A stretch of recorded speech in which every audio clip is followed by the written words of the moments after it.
This is Jordan Tower with JT News. Make sure you smash that like button, smash that subscribe button if you want to run ads in the channel. Holiday pricing, slashing prices, jordantowermedia@gmail.com. Hit me up. All right, so let's get right into it. So Jay-Z has officially launched its own distribution platform, and they're doing 85% royalty payouts, paid monthly, distributes to 200-plus platforms, central dashboard for social streaming, audience data, no upfront costs.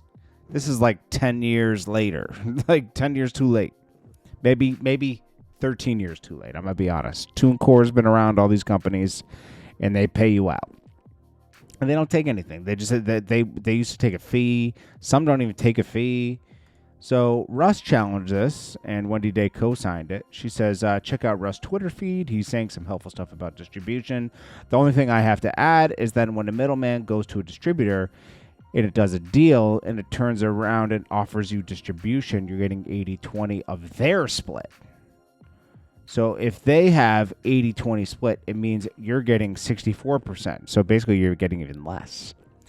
So, and I think Roc Nation is going through some other distributor.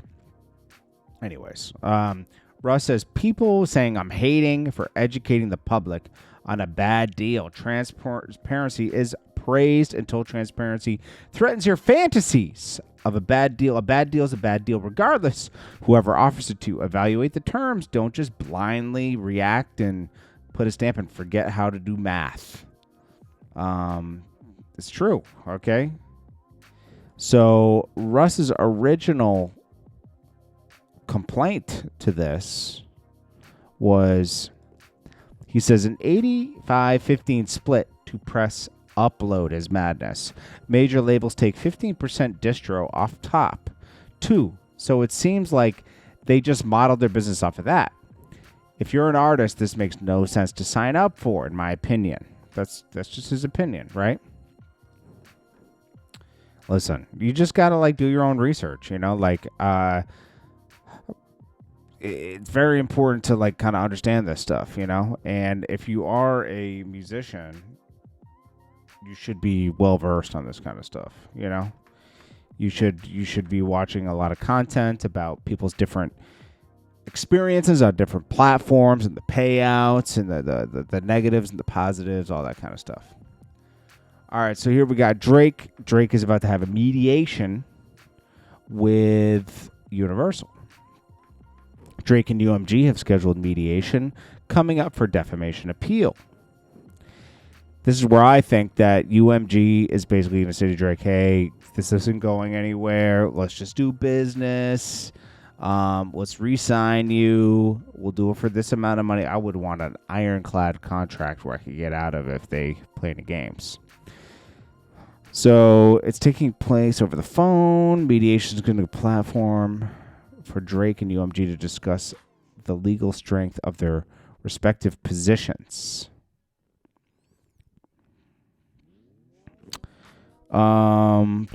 If this winds up ending poorly for Drake, he will be the recipient of jokes for years, they say. Let's see. In her words. We'll have to see what happens here. But, the Kendrick Lamar thing was already kind of thrown out. So they just want to end this and get on with doing some business. This is why you probably don't have Drake's album right now, okay? Drake's trying to work this out. This is nasty. This is nasty work, okay? It's nasty work on both parts. UMG was trying to use leverage for Drake losing the battle to not do his deal. I mean, it's like, come on. It's still Drake. Yeah, he might have lost the battle, but it's still Drake, I don't know. But Drake really took offense to losing that battle, too, so I don't know. Tekashi, they really want this guy in jail. So obviously we know his house was robbed. 4 gunmen came, held his mom at gunpoint. He reacted to it, says he knows they waited for him to leave. He's probably already knows who the person is, probably. It's probably somebody knew he was going to be gone at the stream. It's not like they waited for him to start streaming again and then went over there. It's somebody who knew his schedule and everything. So he...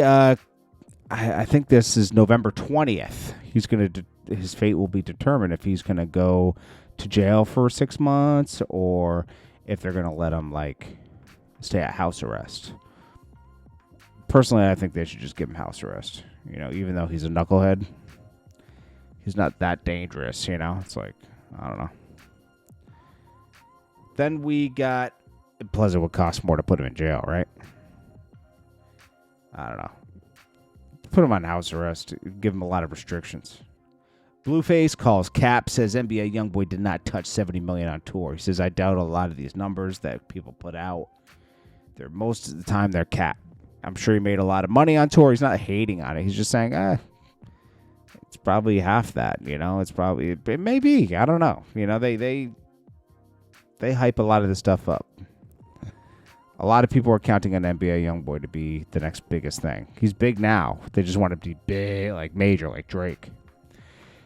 Kanye in the past week came out to Travis shows in Tokyo, met with Rabbi and apologized, privately apologizing to people he hurt, removing all mentions of the, you know, song about Jewish people. And then he says, developing new Yeezy stores. Well, we'll see what happens with Kanye. Big U, the prosecutors do not want him to go visit his son's funeral. Coming up funeral, his son was gunned down in L.A. a week and a half ago. He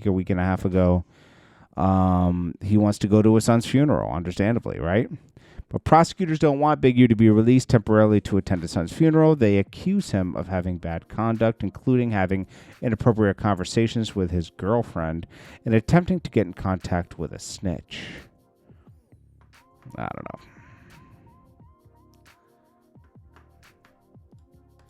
He should probably go to his son's funeral. I mean, come on. Tekashi continues to talk about Jim Jones. Same stuff 50 Cent used to highlight, that why didn't Jim Jones get arrested when he's on all the wiretaps, saying to super violate him. Individual one, he's referred to in the paperwork. And then he also says it doesn't make sense. Tekashi says it doesn't make sense. Most people that are on wiretaps talking about violence, they get picked up at least. He didn't even get picked up. Jim Jones is spooky, bro. That's all I could say. The whole thing about Jim Jones is spooky. Boozie's sentencing's moved back to January. He's really holding out for a pardon. We'll see what happens. Let's see. Drake links with Sexy Red. I don't even know what this is. Dave East was pressed by Jim Jones at Fabulous and Mano over visiting Max B's show, even though he says he called Jim Jones to talk about it. Fabulous was telling him you got to pick a side, when Fabulous doesn't pick sides in beef. In New York, he was messing with Ja Rule and 50 Cent at the same time when they both had beef. He didn't pick sides. You know, he says, you got to kind of stay out of it or pick a side. And playing the middle will get you, he said something like that. Something about being in the middle. Listen, Dave East doesn't need to have any loyalty to Jim Jones. He's cool with Jim Jones. He's cool with Max B. It's okay to be cool. Mano's the one who tried to draw a line in the sand, like, yo, I'm not going to that show because I'm cool with you. It's like, Mano, stop trying to be like, act like you the realest dude ever. You picked up a chain in the club and wore it for 7 years, then act like you stole it when really it just fell off someone's neck. And now your name is Chano. Stop.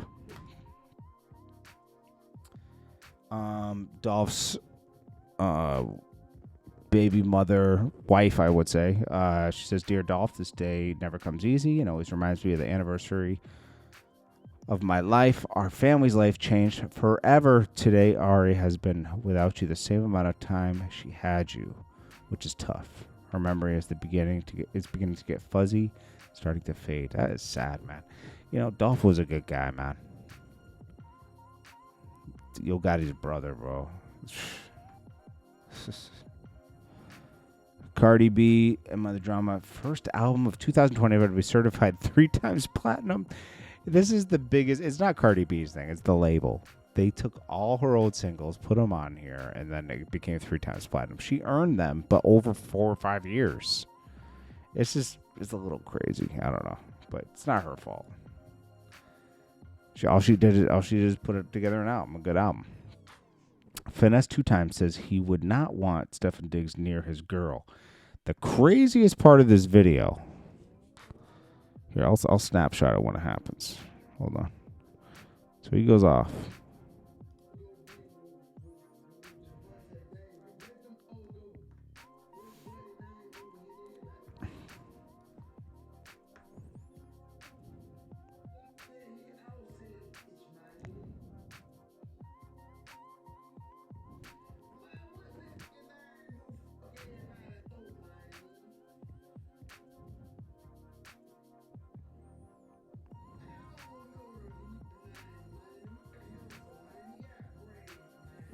Pause. Cities. Yo, bro, I'm going to show you the most nastiest. He's talking about Stefan Diggs, right? But when he's talking about Stefan Diggs, bro, he has his hands in his pants, bro. Whoa. Pose, my G. Calling him handsome with your hands down your pants? Whoa. Whoa, buddy. Hold on there, Quicksilver. This is JordanTower with JT News. I'll check you guys in the next one. Yeah, this guy's nasty work, bro. He needs to stop drinking. Anyways, this is JordanTower with JT News. Make sure you smash that like button, smash that subscribe button if you want to run ads to the channel. It's jordantowermedia at gmail.com. Slashing prices for the holidays. Hit me up. Links below. Peace.